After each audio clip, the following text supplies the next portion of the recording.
Magandang araw sa iyo, kapatid, sa mapagpalang umaga.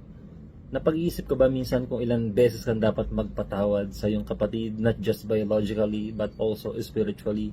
Sabi po ni Jesus Christ kay Peter sa Matthew chapter 18 verse 22, Jesus says unto him, I say not unto thee until 7 times, but until 70 times 7.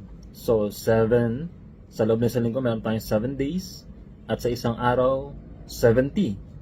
So, kung minsan nagkakamali ang ating kapatid, naiinis tayo, then pag nakakadalawa ka na, pag nakakatatlo na, nakakarami ka na. But then again, Jesus Christ, pinakita niya sa atin dito kung ilang beses tayo dapat magpatawad. So, siyempre, hindi mo mabibilang ng 70. It also symbolizes unlimited na pagpapatawad sa ating mga kapatid. Dapat lagi pa tayong handa magpatawad. Kung tunay na tayo ay Kristiyano na sumusunod sa ating Panginoong Jesus, matuto po tayong magpatawad, pagkat kung ang pagmamahal ang naghahari sa atin, that love covers multitude of sins.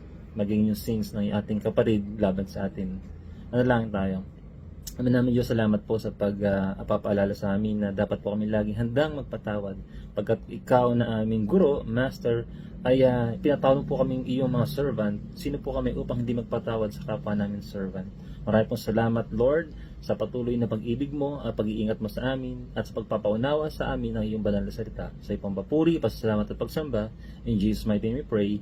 Amen.